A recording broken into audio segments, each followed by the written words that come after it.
جالیه پارتیا آزادیا کردستان پاک، پارتیا سوسیالیستا کردستان پسکه و تفگر دموکراتین کردستان تفگره و برای یک نو یا کردی لباکور کردستان تیاوا کرن که تی آماجه کرن پیوستی به آلیه کردی هیا. آلیه کردی یکم سردان خواه با جورا پشسازی و بازرگانیا دیاربکر کر.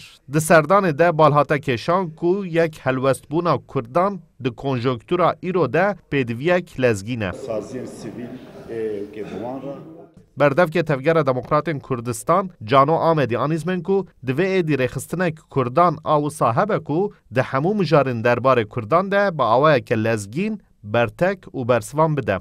بریاره گرد مگو ام عقلکی کردی آوا بکن لسر هنک منگه این کرد و کردستان گریدای آخه و جغرافیه temel hedef emeğin nezik yani davxaz emeğin en sereke civatı sazi ve sivil hemiya şey beştarin aviya bikin em behevre karın çıbikin pevajoyeki nu despekin hatta naha devlet pevajoyeki despekiriye Kürdan pey ve pevajoyşiye em aliye Kürdi davxazın Kürdi Kürtçe duxasını serahahu yani vek aliye Kürdi ki be bimara eğer van pevajoydan diyalog denen dibe servana zelal be bersi ve wan heve. Gelek spas kılmış bu peşvaviya ve vek pak peseke u tevger bina bahuldan eklane Di serdana bo jura pişesazî û bazirganiya Diyarbekir de bo rolê karsazan û qada pişesaziyê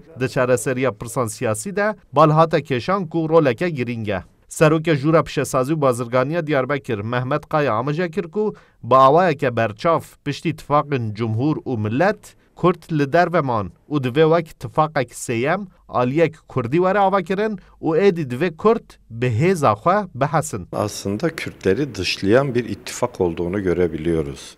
Her du ittifakın Cumhur û Millet Kürdan davêjin derve. Ez ne behsa HDP tenê dikim. Yê nûnertiya Kurda dike ne HDP tenê ye. Pak jî nûnertiya Kurdan dike PSK jî. Nûnertiya Kurda dike. Çi rengek Kurdî di nav tifakên Tirkiyeyê de cih nagirin. Divê Kurd vê yekê bibînin û aliyekî Kurdî ava bikin. Ji ber vê yekê ev hewldan giring e. Rola qada pişesazî û karsazan jî divê pêvajoyê de giring e û bandor e.